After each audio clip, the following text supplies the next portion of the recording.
네, 우리 이제 이사야서 39장에 이제 히스기야 왕의 시대가 저물면서 바벨론의 포로로 이스라엘 백성들이, 유다 백성들이 포로로 잡혀갈 것을 이제 예언을 하게 됩니다. 그러면서 이사야 40장부터는 이제 그들이 바벨론의 포로로 잡혀간 다음에 이제 그 포로에서 하나님께서 그들을 포로에서 귀환시키고 그들을 다시 구원하시고 회복시키시겠다는 놀라운 예언의 말씀을 40장부터 이제 쭉 하나님께서 해오시고 그 예언을 하시고 있는 것입니다. 이제 41장에 보시면 다시금 하나님께서 그 곤고한 가운데에 또 그 바벨론의 그 포로 생활 가운데에 그 암흑 가운데에 그 우상의 마르둑이라는 큰 우상의 그늘 아래 갇혀 있는 이스라엘 백성들, 그 유다 백성들을 어떻게 구원하고 그 백성들을 어떻게 위로하며 회복할 것인지에 대한 메시지가 또 41장에 계속해서 나오고 있습니다. 그런데 먼저 우리가 좀 생각해보고 지나가야 될 것은 무엇이냐면 바로 이 바벨론, 하나님의 예언대로 그 바벨론에 잡혀간 이스라엘 백성들의 마음의 상태를 먼저 저희가 좀 이해할 필요가 있습니다.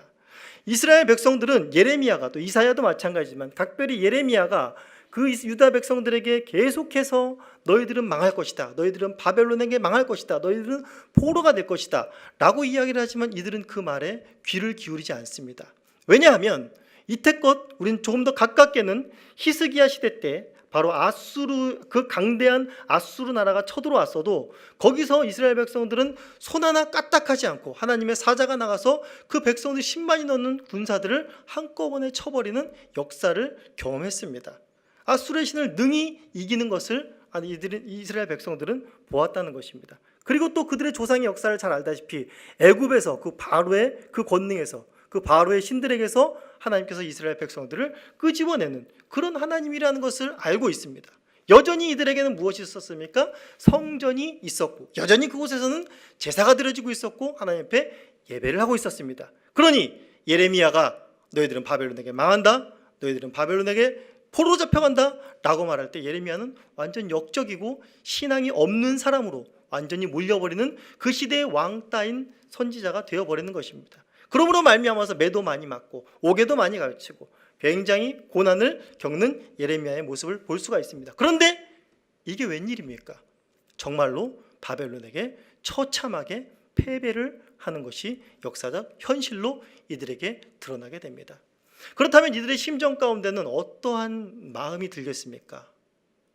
당시 싸움이라는 것은 고대 근동의 싸움이라는 것은 단순히 나라와 나라의 어떤 강력한 군주들의 대결, 어떤 군사적 전략의 대결 이런 것도 있었지만은 더 크게 그 근본을 좌우하는 전쟁의 그 보이지 않는 뒷배우는 무엇이 있었냐면 바로 신들의 전쟁입니다. 바벨론이 아수르를 이기면 바벨론이 신이 아수르의 신보다 강한 것입니다. 바벨론이 유다를 점령했으면, 유다의 성전을 무너뜨렸으면 어떻게 된 것입니까? 바로 바벨론의 마르둑 신이 바로 유다의 신 하나님, 여호와 하나님을 이긴 것입니다. 성전까지 완전히 회파시키고 완전히 다 부숴버린 것입니다. 이러한 상태 가운데 이스라엘 백성들 마음 가운데 드는 의구심은 당연히 들 수 있는 것은 무엇이냐면 우리 하나님, 우리 옛 조상 때부터 있었던 애굽에서 건져냈던 그 하나님, 애굽은 이길 수 있었고 아수르는 이길 수 있었어도 바벨론에게서는 우리를 건질 수 없으셨는가? 이 바벨론은 그만큼 강력한 곳인가? 이들이 끌려간 바벨론 제국이 어떻겠습니까? 마르둑 신전이 있는 그 굉장한 그 우상이 덮여있는 그곳에 가서 그들은 더 실감을 했을 것입니다. 과연 우리가 여기서 살아남을 수 있을 것인가? 하나님은 그들에게 패배한 것이 아닐까? 하나님께 아직까지도 우리를 구원할 수 있는 능력이 있는 것일까? 라는 것에 대한 의구심이 자연스럽게 이들에게 들 수 있다는 것입니다. 오늘 본문은 이제 거기에 대한 답을 해주고 있습니다. 하나님은 과연 그렇게 하실 수 있다는 것을 보여줍니다. 그리고 두 번째는 무엇인가 하면 두 번째는 오늘 다룰 내용은 아니지만 두 번째는 바로 이들이 망한 것은 이들도 알고 있습니다. 이사야 때부터 계속된 선지자들이 뭐라고 말했습니까? 하나님께서 그렇게 하신다. 단순히 저들이 바벨론이 강해서 너희를 무찌른 것이 아니라 무엇 때문에요? 너희 죄 때문에, 너희 패역함 때문에 바로 너희들은 망할 것이다 라고 말했는데도 이들이 듣질 않았습니다. 그러면 어련히 이들이 아무리 패역했어도 자신들의 죄 때문이라는 것을 이들도 인식하고 있었다라는 것입니다. 그러면 어떤 마음이 들겠습니까? 이러한 자괴감이 들지 않겠습니까? 그래, 우리 조상 때부터 이들도 모세를 통해서 계속해서 들어온 말입니다. 너희 조상들은 계속해서 하나님을 배역했다, 하나님을 배신했다, 하나님을 너희들은 거부했다 라는 말들을 계속해야 하는데, 이들도 그걸 아는 자, 양심이 조금이라도 있는 자라면 우리가 하나님의 백성이지만 이제 하나님도 우리를 이쯤 돼서는 포기하지 않으셨을까? 이런 자도 하나님이 구원하실까? 우리도 부모님들에 대해서 그런 마음 들지 않습니까? 정말 말 안 듣고 불황자고 부모님이 시키지 않는 짓만 하고 범죄만 저지르고 이런 자식이 부모를 가서 뵐 수 있는 염치가 있을까요? 부모가 날 보고나 싶어 하실까? 라는 그런 마음이 들지 않겠습니까? 물론 여기 계신 분들은 다 효자라서 그런 마음은 절대 들지 않으시리라고 봅니다. 그런 자괴감 속에 빠진 하나님, 백성들, 하나님이 여전히 우리를 사랑하실까? 라는 것에 대한 어떤 이런 큰 두 가지 마음이 그들을 지배하고 있었다라는 것입니다. 오늘 그 두 번째보다는 오늘 첫 번째 그 사실, 이 바벨론의 강대함 속에서 하나님 우리를 구원해 줄 수 있을까라는 것, 이 커다란 우상의 암흑 속에서 우리가 벗어날 수 있을까라는 것에 대한 답을 오늘 말씀 속에서 하나님께서 해주고 있다라는 것입니다. 자, 1절부터 한번 같이 보시도록 하겠습니다. 우리 1절부터 보시면 하나님께서 뭐라고 말씀하십니까? 섬들아 내 앞에 잠잠하라, 민족들아 힘을 새롭게 하라, 가까이 나아오라, 그리고 말하라, 우리가 서로 재판자리에 가까이 나아가자라고 말하고 있습니다. 여기서 이제 섬들을 섬들을 다 소환시키고 있는 것입니다. 섬들아라고 말하는 것은 바로 온 열국들을 말하고 있습니다. 여러 나라들을 지칭하는 말을 바로 섬들아라고 이야기를 하고 있습니다. 그러면서 이들을 소환하면서 이제 이사야서 1장에서도 마찬가지지만 하나님께서 이스라엘의 백성들의 죄악을 고발하면서 누굴 소환했습니까? 바로 하늘이여 들으라, 땅이여 귀를 기울이라 하면서 천지를 소환하시면서 재판자리를 여시는 그들의 백성의 완악함을 낱낱이 고하는 그런 일들을 하셨는데, 41장에서도 똑같은 방식은 똑같습니다. 섬들을, 여러 나라들을 소환하십니다. 그러면서 이제 하나님께서 자신의 뜻을 그들에게 이야기하는 것입니다. 1절을 보시면 이 내 앞에 잠잠하라, 민족들아 힘을 새롭게 하라, 가까이 나오라, 그리고 말하라, 우리가 서로 재판자리에 가까이 나아가자라고 말하는 것은 무엇인가 하면, 섬들을 소환하는, 이 열국들을 소환하는 내가 누구인가, 내 앞에 나올 때 너희들의 자세가 어떠해야 되는가 라는 것을 이야기하고 있습니다. 이 열국을 소환할 수 있는 것은 누구겠습니까? 그들을 불러 모을 수 있는 것은 누구겠습니까? 그 열국들보다 더 크신 분이라는 것을 바로 나타내고 있는 것입니다. 주님 앞에 나올 때 겸허한 자세로 나아오라는 것입니다. 잠잠하라는 것입니다. 그리고 힘을 새롭게 하라는 것입니다. 그리고 가까이 나오라는 것입니다. 그리고 이제 하나님께서 그 열국들에게 여러 가지 말씀들을 하실 텐데, 그 말씀에 대하여 너희가 할 말이 있으면 한번 해봐라 라고 말하면서 재판자리에 가까이 나아가자 라고 이야기를 하고 있는 것입니다. 이 말씀은 시편 82편에 나와 있는 바, 시편 82편 첫 절과 끝절에 나와 있는 바 말씀대로 이런 말씀입니다. 하나님은 신들의 모임 가운데 재판을 하시는 분으로 모든 나라를 다스리고 소환하시는 분으로서 이들을 소환하고 있다라는 것입니다. 무슨 말씀인지 이해하시겠죠?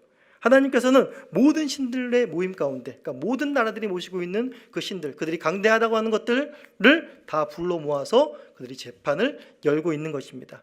왜, 어떤 입장에서요? 그 모든 나라를 다스리시는 입장에서 하나님께서 이 일들을 하고 있다는 것입니다. 그러면서 경청하라라는 것입니다.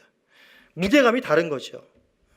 친구들이 나를 불러서 가는 것과 대통령이 나를 불러서 가는 것, 상당한 무게감이 차이가 있는 것입니다.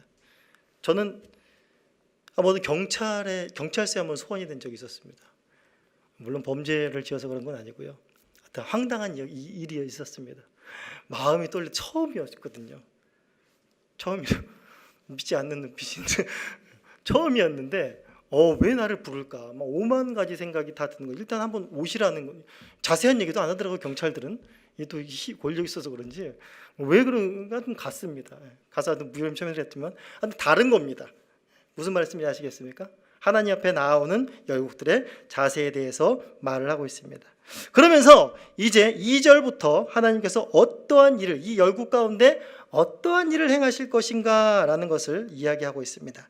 2절 보시면 누가 동방에서 사람을 일깨워서 공의로 그를 불러 자기 발 앞에 이르게 하겠느냐. 바로 하나님께서 동방에서 어떤 한 사람을 세운다, 어떤 한 사람을 들어 세우겠다라고 이야기하고 있습니다. 그러면서 그가 가는 곳곳마다 승리를 거두게 하는, 내가 일으키는 이 사람은 가는 곳곳마다 승리를 일으키게 하는 사람이 될 것이다 라고 말을 하고 있습니다. 그러니까 너희 온 열국들을 상대해서 내가 일으킨 이 동방에서 일으킨 이 사람이 너희 온 열국들을 다 하나하나 돌아다니면서 다 거기서 승리를 이루게 할 것이다 라고 말하고 있습니다. 이것은 단순히 어떤 시대에 한 영웅이 태어나서 그가 강한 세력을 구축하여서 나 세계를 정복한다 라는 의미에 지나지 않을 뿐, 그런 의미에 머무르는 것이 아니라 그 가운데 보면 아주 중요한 말이 있습니다. 그를 어떻게 불렀다고요? 공의로 그를 불렀다라고 이야기하고 있습니다. 즉 무슨 말입니까? 하나님의 공의를 실현하기 위해서 내가 이런 사람을 불렀다. 어떤 정복자를, 간 곳곳마다 승리하는 정복자를 내가 불렀다라고 이야기를 하고 있는 것입니다. 하나님의 뜻을 수행할 자입니다. 동방에서 일어날 이 사람은 바로 하나님의 그 뜻, 하나님의 그 공의를 실현할 사람, 즉 하나님의 백성을 구원하는 데 있어서 또한 도구로 사용될 그 사람이라는 것을 이야기하고 있습니다. 그러면서 뭐라고 말하냐면 열국을 그의 앞에 넘겨주며 그가 왕들을 다스리게 한다라고 말하고 있습니다. 이것은 무슨 말이냐면 바로 누가 그 민족들을 그에게 굴복하게 하며 누가 그를 왕들의 통치자로 세웠겠느냐라고 말하고 있습니다. 가는 곳곳마다 승리를 하게 될 것인데 누가 그에게 힘을 주어서 그가 가는 곳곳마다 그들을 굴복하게 하고 그들의 통치자로 그를 세울 수 있겠느냐라고 말하고 있는 것입니다. 대답할 수 있겠습니까? 누구라는 뜻입니까? 바로 나 외에는, 여호와 하나님 외에는 없다. 바로 내가 그 일을 할 것이다 라고 말하는 것입니다. 그러면서 그들이 정복할 때 어떻게 정복을 하겠다고요? 그들이 그의 칼에 티끌 같게, 그의 활에 불리는 초계 같게 하겠다라고 이야기를 하고 있습니다. 그의 칼과 그의 활에 그가 휘두르고 그가 쏘는 모든 것들에 다 당하여서 어떻게 된다고요? 티끌 같게, 흙먼지 같게, 초계 같게, 바람에 날리는 겨와 같게, 이런 일들을 하나님께서 행하시겠다라는 것입니다. 굉장히 어떤 무림 영화에 보듯이 그냥 칼날이 쏙쏙쏙 나가고 하면서 막 펼쳐지는 그런 그림들이 연상이 되겠죠. 굉장히 그런 질주하는 모습을 보게 됩니다.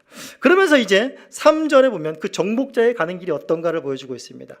그가 그들을 쫓아가서 그의 발로 가보지 못한 길을 안전히 지났나니라고 이야기를 하고 있습니다.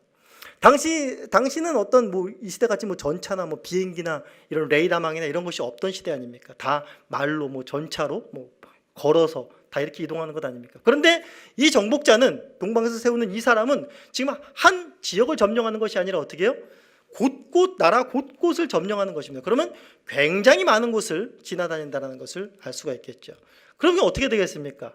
오늘날처럼 무슨 그 지형에 대해서 3D로 다 나오고 이런 기술이 없었던 시대이기 때문에 가다 보면 그 지형 때문에, 그 기후 때문에 또 말하지 못할 이런 어려움 가운데 봉착되어서 그들이 또 저지되고 그 세력이 약화될 수가 있습니다. 이는 전쟁사에서도 우리가 많이 볼 수가 있죠. 그런 위대한 정복자들, 여러 나라를 삼켰던 정복자들이 뜻하지 않게 그곳에 갔다 추위 때문에 또 어떤 생각하지 못한 질병 때문에 거기서 멈춰서 더 이상 전진하지 못하는 이런 상황들을 보게 됩니다. 그런데 이 사람에게는 그런 것이 있다는 것입니까? 없다는 것입니까? 없다라는 것입니다. 그게 가보지 못한 길을 안전하게 지났다라고 이야기를 하고 있는 것입니다. 그러면서 4절에 계속해서 말씀하시는 것은 무엇이냐면 이 일을 누가 행하였느냐라고 말하고 있습니다. 누가 이루었느냐라고 말하고 있습니다. 누구라고요? 바로 하나님, 나 여호와, 내가 바로 이 일을 실행하는 하나님이라는 것을 지금 강조하고 있는 것입니다. 그러면서 누가 처음부터 만대를 불러내었느냐라고 이야기를 하고 있습니다. 만대를 불러내었다라는 것은 어떠한 그 시대를 말하고 있습니다. 이런 이 시대, 그러니까 여기서 말하는 시대는 단순히 이 고레스의 시대, 여기서 말하는 이 그 동방에서 일으킬 이 사람의 그 시대뿐만이 아니라 이 전 시대에도, 그리고 오고 올 모든 세대에도 하나님께서 이러한 일을 일으키신다라는 것입니다. 사실상 하나님께서 아수르를 세우심도 그렇고요, 바벨론을 세우심도 그렇고, 다 아수르도 하나님의 몽둥이를 세우셨고 바벨론도 마찬가지고 다 하나님이 세우셨다는 것을 성경 속에서는 계속해서 이야기를 하고 있습니다. 그리고 앞으로도 계속해서 마찬가지입니다. 그러니까 전 세계에 일어나는 모든 세대 가운데 일어나는 큰 그런 일들을 다 누가 주관하고 있다는 것입니까? 바로 하나님께서 주관하고 계시다라는 것입니다. 바로 그 일을 이루시는 분이 바로 나 여호와라. 처음에도 나요, 나중에 있을 자에게도 내가 곧 그니라 라고 강조를 하고 계신 것입니다. 이 사람이 누구겠습니까? 하나님의 뜻을 이룰 이 사람은 바로 조금 아까 제가 스포일러 했죠. 말씀드렸듯이 45장에 보시면 더 정확히 나옵니다. 45장 1절 보시면 뭐라고 나와 있습니까? 한번 읽어보시겠습니다. 45장 1절 시작. 여호와께서 그의 기름 부음을 받은 고레스에게 이같이 말씀하시되 내가 그의 오른손을 붙들고 그 앞에 열국을 항복하게 하며 내가 왕들의 허리를 풀어 그 앞에 문들을 열고 성문들이 닫히지 못하게 하리라 라고 말하고 있습니다. 바로 하나님께서 동방에서 일으키시는 이 사람은 바로 역사 속에서 나타낸 바로 고레스라는 그 사람인 것입니다. 사실상 고레스가 왕이 되는 것에 대한 어떤 역사적인 단편적인 이야기만 봐도 굉장히 드라마틱합니다. 사실상 고레스라는 왕이 되기까지는 굉장히 험난한 길들이 많았습니다. 그렇기 때문에 고레스가 왕이 된 그 역사 이야기는 굉장히 어떤 드라마로 만들어도 굉장히 드라마틱하고 흥미진진하고 굉장히 우여곡절이 있는, 저자가 과연 왕이 될 수 있을까 싶은데 기어이 왕이 돼서 그런 큰 제국을 이루는 그런 영웅전으로 그렇게 나타날 법합니다. 사실상 이제 바벨론의 세력이 약화되면서 페르시아라는 나라가 서기 전에 우리가 메대와 바사라는 말을 많이 들어보셨죠. 처음에는 메대라는 왕국이 굉장히 강했습니다. 그럼 메대 제국을 이뤘습니다. 바사라는 곳은 굉장히 어떻게 보면 메대의 속국이었죠. 굉장히 작은 왕국입니다. 그런데 고레스는 요 바사에 속했던 사람입니다. 바사, 페르시아. 여기에 속했던 사람입니다. 근데 이 사람이 바로 이 커다란 메대 왕국을 연합시키고 통일시켜서 그가 왕이 되어버리는 것입니다. 그러면서 메대 바사에서 페르시아 제국을 만들어 버리는 것입니다. 얼마나 놀랐습니까? 역사적으로만 해도 이것이 과연 사람들이 상상이나 했겠냐라는 것입니다. 그런데 더 넘어가서 이 일들을 누가 계획하고 누가 행했다라고 말하고 있습니까? 바로 하나님께서 처음에도 나요, 나중에 있을 자에게도 내가 곧 그니라 라고 말하면서 내가 모든 열국들을 주관하고 판단하고 다스리시며 그들을 심판하시는 하나님이시다라는 것을 드러내고 있다라는 것입니다.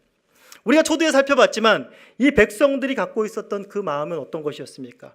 우리의 하나님, 유다의 하나님, 이스라엘의 하나님이 누구에게 지금 진 것입니까? 바로 바벨론의 마르둑 신에게 진 것입니다.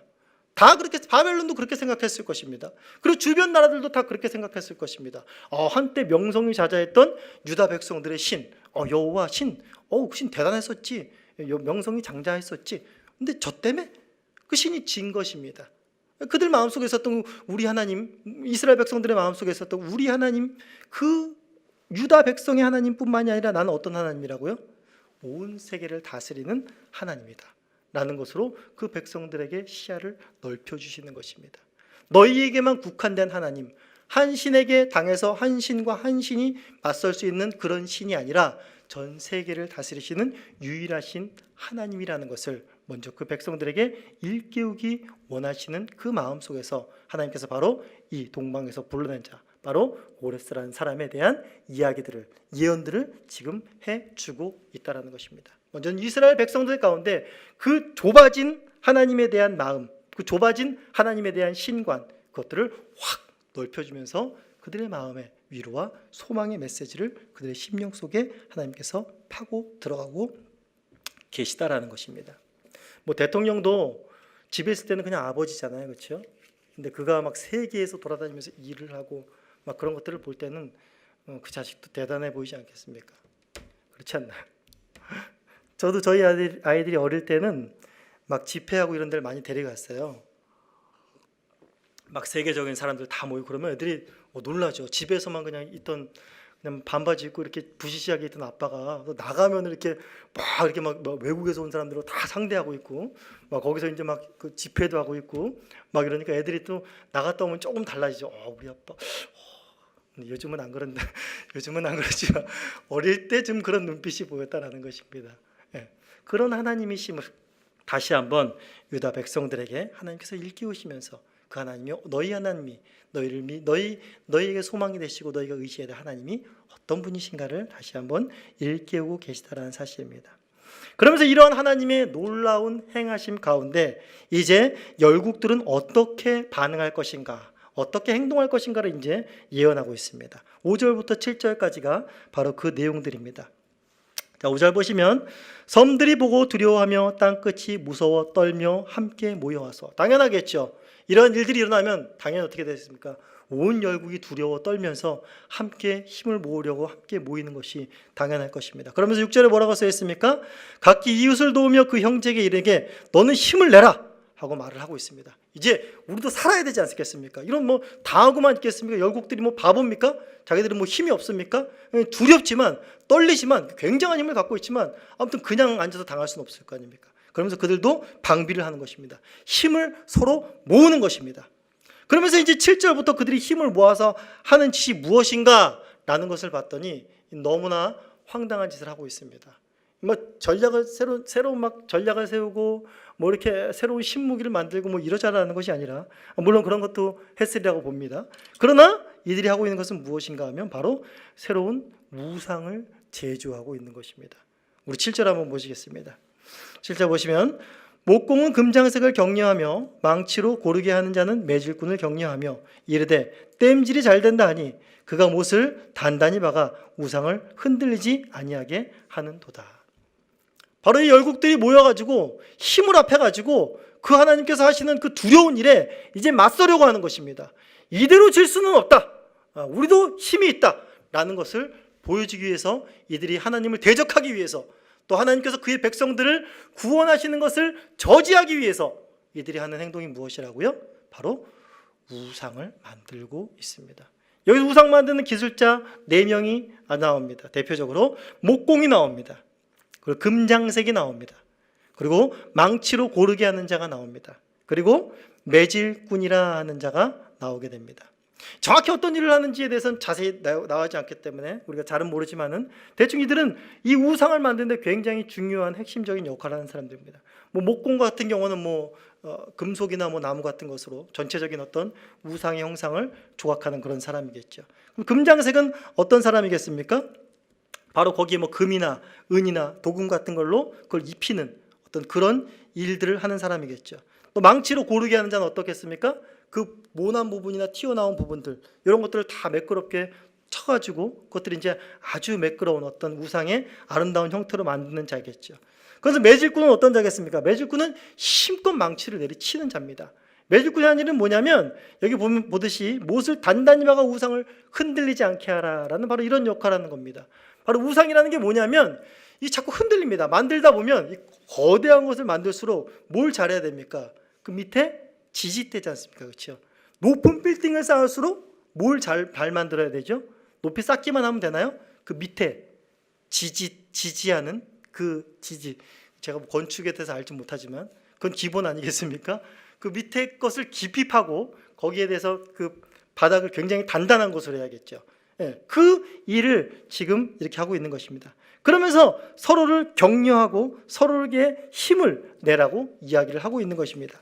목공은 금장색에게 격려를 합니다. 그리고 망치로 고르게 하는 자는 매질꾼에게 격려합니다. 그래서 뭐라 그러냐면 되어지는 일들을 보면서 땜질이 잘 됐다 라고 말하는 거죠. 멋있는데? 이야, 잘했어, 수고했어, 멋져. 그리고 그가 못을 단단히 박아 우상을 흔들리지 않게 합니다. 거기에 온 총력을 다 기울이고 있다라는 것입니다. 어떻게 보면 우리가 보면 굉장히 이들이 뭐 하는 짓이야? 굉장히 허망한 짓 아니야? 이건 당시 고대 근동의 어떤 신들과 신들의 전쟁이라는 개념에서 우상을 만들어 그 신격화하여서 그것들을 믿고 의지하는 것이겠지, 미개한 행동이겠지라고 생각할 수가 있습니다. 그래서 그들은 이러한 것을 통하여서 바로 이 우상을 의지하고 하나님을 의지하지 않는 것입니다.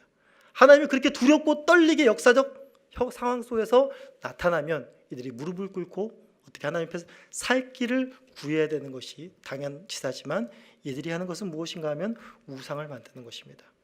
우상으로 그 천지를 만드신 하나님, 이 온 세계를 다스리는 하나님을 대적한다라는 것입니다.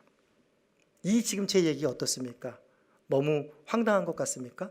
너무 고대에 일어난 일들이라 너무 좀 미개한 처사구나 라고 말할 수 있을까요? 아니요, 전혀 그렇지 않습니다. 이러한 동일한 현상이 온 열국을 다스리고 천지를 만드신 그 하나님을 대적하는 것으로 우상을 만드는 일이 오늘날에도 동일하게 일어나고 있습니다.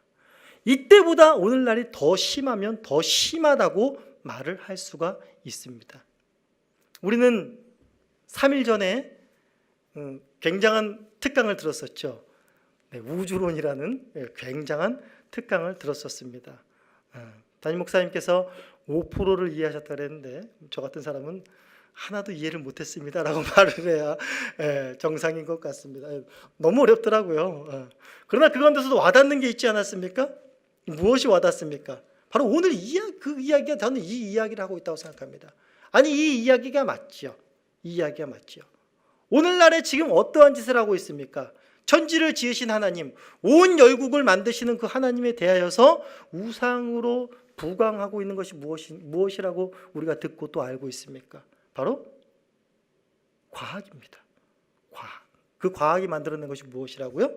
바로 우리가 그때 들었던 진화론, 팽창이론, 빅뱅 이론. 이 정도 하면 저도 많이 하는 거죠. 그 다음에 거기 그 물리화학 공식들 다 기억나시죠? 저는 하나도 몰라요. 네. 아무튼 그런 것들을 굉장히 그들이 가설로 내세워서 어떻게 합니까? 그것들에 대해서 얼마를 쏟아부었다고요? 몇십조요? 몇백조요? 그 조단이죠. 조단이라 그랬었죠. 저도 그다음에 그 얘기를 듣고 놀랐어요. 그 조단이 그 몇백조 앞으로 더 많은 조를 드릴 것입니다. 더 많은 돈을 들여서 세계 최고의 우수한 과학자들, 세계 최고의 브레인들, 그들을 다 모아서 몇 년 동안? 100년 동안 그것을, 그 이론을 정립했다라는 것 아닙니까? 그러면서 창조론에 대한 이런 것들 얘기하면 어떻게 된다고요? 쳐주지도 않는다라고요. 100년 동안 그들이 쌓아온 겁니다. 이런 우상 만드는 자들이 다 모여가지고 힘을 합한 겁니다. 100년 동안 몇 조를 들여서, 몇십조, 몇백조를 들여서 그들이 세운 우상입니다. 왜 그렇게 세웠을까요? 그 가설은 계속 흔들리니까요. 흔들리니까요. 우상이 어떻게 해요? 우상은 흔들립니다. 어떻게 계속, 무슨 일을 계속 해줘야 돼요? 계속 박아줘야 돼요. 계속 박아줘야 돼요. 그렇기 때문에 앞으로 더 수많은 돈이 들어간다는 것은 자명합니다. 이들은 더 수많은 돈을 들여서 그 이론들을, 그 우상들을, 그것을 과학이라고, 그것이 진리라고, 하나님은 없다라고 하면서 그들이 세운 가설이 진리인 양 믿게 할 것입니다. 그것들이 버젓이 중학교 교과서에 나온다라는 것을 우리가 알지 않습니까? 저도 봤죠. 저도 봤어요. 중학교 교과서에 저희 딸의 책에 그것들이 버젓이 실려 나와요. 어려운 내용이라 저는 잘 모르지만 아무튼 성경 말씀도요. 성경 말씀도 교과서에 실려 나오는 거 아십니까? 저는 굉장히 놀랐어요. 저희 딸하고 시험 준비를 하면서 성경 말씀이 나오더라고요. 제가 이제 암기 과목을 이제 좀 도와주면서 이제 내가 문제를 내주고 답을 맞히는데 이 성경 말씀이 나오는 거예요. 성경 말씀이 나오는 것, 불교 말씀도 나오고 그럽니다. 골고루. 근데 어떤 의미에서 어떤 맥락에서 나오는가? 그것이 다 도덕적이고 윤리적인 차원에서 나옵니다. 하나님과 관계없이 성경 말씀을 다 인용하고 그것이 진리인 양, 그것이 답인 양, 또 그 성경 말씀이 답이에요. 그래서 굉장히 놀랐습니다. 이런 것들이 우리 안에 굉장히 침투해 있고 들어와 있고 그것이 진리이고 그것이 과학이고 그것이 근거 있는 것이고 그것이 탄탄한 것이고 그것이 견고한 성이고 그것이 결코 무너뜨릴 수 없는 것이다 라고 그들은 말하고 있는 것입니다. 이러한 행위들은 무엇을 말하는 것입니까? 단순히 우리의 과학을 뽐내고 우리의 지식을 세상 가운데 자랑하는 것에 끝나는 것이 아니라 바로 하나님을 대적하는 것이기 때문에 문제가 됩니다. 그리고 하나님의 백성들을 혼동케 하고 진리에서 떠나게 하는 것이 되기 때문에 바로 문제가 된다라고 하는 것입니다. 그렇기 때문에 우리가 더욱더 이런 허황된 것에 속지 않아야 되고, 이 천하만국을 다스리신 분이 누구신가? 이 온 우주 천하를 만드신 분이 누구신가? 그것들을 생성케 하시고 그것들을 있게 하시고 그것들을 기동하게 하시는 분이 누구신가라는 것을 제대로 알아야 된다는 것입니다. 하나님께서 바로 이 바벨론의 어둠 속에서, 그 마르둑이라는 그 거대한 우상의 흑암 속에서 갇혀있는 그의 백성들에게 주시는 복음의 메시지인 것입니다. 그것들은 허황되다라는 것입니다. 그들이 믿는 그 신은 어떤 신이냐? 계속해서 보수하고 계속해서 공사해 줘야 된다. 그리고 그 신이 피조물을 보고 기뻐했다라가 아니라 피조물이 그 신을 보고, 우상을 보고 와, 잘 만들었다, 와, 기쁘다, 아, 흐뭇하다 라고 말하고 있는 것입니다. 우리 하나님과는 정반대죠. 하나님께서 피조물을 만드시고 보기 좋았더라 라고 말씀하시지, 아담이 하나님을 보고 하나님 굉장히 멋있는데요 라고 말하는 것은 아닙니다. 그러니까 정반대의 일들을 하고 있는 것입니다. 계속해서 인간의 손길이 필요하고, 인간의 수많은 돈이 필요하고, 인간의 수많은 기술력이 필요합니다. 그것이 진리라고 말을 하고 있습니다. 그것이 신이라고 말하고 있고, 그것이 믿을 만한 대상이다 라고 말을 하고 있는 것입니다. 그러나 하나님은 무엇이라고요? 하나님은 결코 그런 분이 아니십니다. 하나님은 번제를 많이 드린다 그래서 하나님께서 배부르시고 흔들리지 않는 분이 아닙니다. 높은 성전을 위대 백향으로 만들고 금으로 다 박은, 그런 기둥으로 박은 그런 성전을 하나님께 마련해 준다 그래도 거기가 하나님의 거할 처소가 된다고요? 못 된다고요? 우린 솔로몬의 고백을 통해서도 잘 알 수가 있습니다. 그의 발등상도 되지 못하는 것입니다. 그가 머물 만한 곳이 되지를 못한다는 것. 세상에 어떤 피조물도 그를 감당할 수 있는, 그를 흡족시킬 만한, 그가 무엇에 공로를 들여 그를 기쁘게 할 만한 그러한 피조물은 없다라는 것을 말하고 있습니다. 처음에도 하나님이시고 나중에도 하나님이신 것입니다. 즉 하나님께서는 영원부터 영원까지 계시는 분이십니다. 그러나 그 영원 속에서 또 시간과 공간 안으로 들어오셔서 그 모든 것들을 지배하고 다스리시는 하나님이라는 이 사실을 일깨우라는 것입니다. 우리가 사실상 하나님 앞에 무엇을 해드려서, 우리가 무엇을 밝혀드려서, 어떤 것들을 우리가 성경을 막 되게 연구하여서 하나님을 드러내는 것이 아닙니다. 성경을 막 연구하고 막 우주 전체를 막 관측해가지고 와, 이렇게 했더니 하나님을 딱 발견했어. 야, 하나님 맞지? 라고 세상에 자랑하고, 하나님 되셨죠? 제가 연구한 게 너무나 놀랍죠? 라고 하면서 하나님의 하나님 되심을 드러내주는 그런 것이 아닙니다. 하나님이 계시하셔야만, 하나님이 보여주신 것을 우린 단순히 더듬어 찾아가는 것입니다. 그리고 그것을 알아내고 거기에 대해서 하나님 눈을 떠주셨을 때 놀라고 감격하는 것입니다. 그래서 그때 오신 강사님도 굉장히 겸손하시잖아요. 내가 하나님을 위해서 이런 일을 한다라고 이렇게 얘기하지 않잖아요. 아주 작은 부분을 봤는데 거기에 너무 놀라고 하나님이 살아계시다라는 사실에 너무나 감격하고 있는 것이잖아요. 그러나 우상 숭배자들은 그렇지 않다라는 것입니다. 그들의 힘과 노력과 돈과 기술과 모든 심혈을 기울여서 그것들을 세우고 그것을 탄탄하게 하는 일에 전력하고 있다라는 것입니다.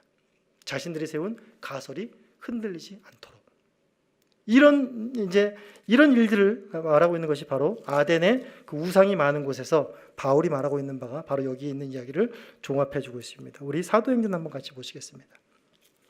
사도행전 17장입니다.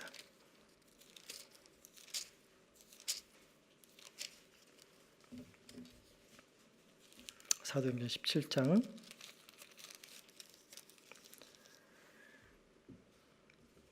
24절입니다.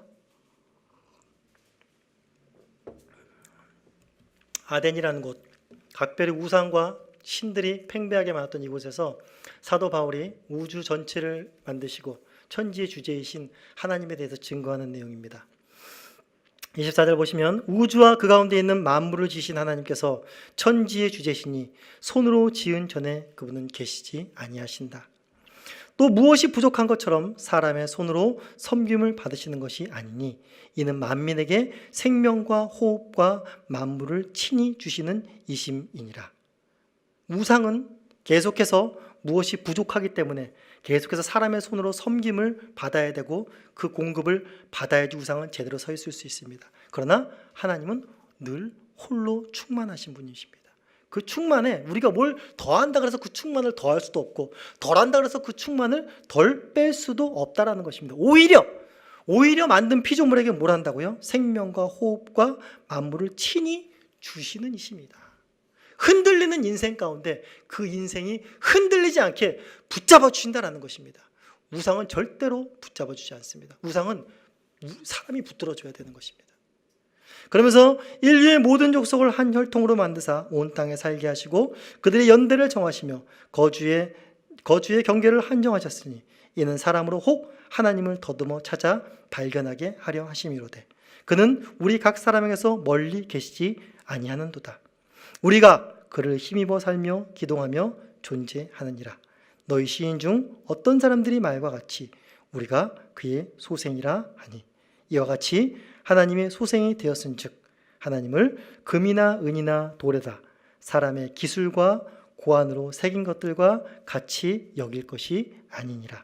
알지 못하던 시대에는 하나님이 간과하셨거니와 이제는 어디든지 사람에게 다 명하사 회개하라 하셨으니 라고 말하고 있는 것입니다. 바로 이러한 일들을 통하여서 지금 여기서 우리가 살펴봤던 그 내용을 사도 바울이 그대로 말하고 있는 것입니다. 우상에 쌓여 고통하고 혼돈하고 있는 자들, 진리가 무엇인지 모르며 그 우상들을 보고 그 화려함에 취해 있는 자들, 거기서 그냥 안주하고 있는 자들에게 살아계신 하나님, 이 만물을 통치하시고 그 이 만물을 다스리시며 그의 생명과 호흡을 주시는 하나님을 바라보라는 것입니다. 너희들이 의지하는 것은 흔들리는 것이고 너희들이 계속해서 돈과 시간과 모든 정성을 쏟아 부어야 되는 것이지만 우리 하나님은 그렇지 않다라는 것입니다. 우리 하나님은 도리어 하나님의 힘과 시간과 모든 열정을 쏟아서 우리에게 부으시고 우리에게 생명을 주시고 호흡을 주신 그 하나님이라는 것입니다. 그 하나님께 돌아오라라는 것입니다. 돌아오라라는 것입니다. 이것이 오늘 본문 속에서 나타나 있는 바벨론의 포로에 가 있는 그 백성들이 일깨우고 그 백성들이 알아야 할 사실인 것입니다. 다시금 우리 하나님이 어떤 하나님입니까? 우리가 누구를 의지하여야 하는가? 우리가 눈에 보이는 이 마루두개에서 두려워 떨 것이 아니라 우리를 만드신 하나님, 우리에게 예언의 말씀을 주신 이 하나님을 의지하고 그 우상에서 그 흑암에서 벗어나 하나님을 의지함으로 하나님께서 주시는 힘과 생명으로 그를 기동하며 사는 그런 백성이 되라라고 하나님께서 이사야 선지자를 통해서 말씀하고 예언하시는 것입니다. 이 말씀은 동일하게 우리에게도 이 시대에 적용되어지고 있습니다. 이 시대를 감싸고 있는 과학이라는 그 커다란 우상, 또 여러 가지 우리 삶 속에서 들어와 있는 그 우상들, 이 흑암 속에 갇혀져 있는 우리를 향하여서 눈을 들어 하늘을 보라라는 것입니다. 너희가 의지하는 것이 무엇인지, 너희가 심혈을 기울이면서 의지하고 투자하고 열정을 쏟고 거기에 돈을 쏟아붓고 하는 것이 무엇인지, 그것이 너희들의 미래를 책임져 줄 수 있는지, 그것이 너희들의 생사화복을 주관해 줄 수 있는지를 생각하라는 것입니다. 너희를 구원하신 그 하나님을 바라보고 그를 힘입어 사는 저와 여러분들이 되기를 간절히 소원합니다. 찬송하시겠습니다.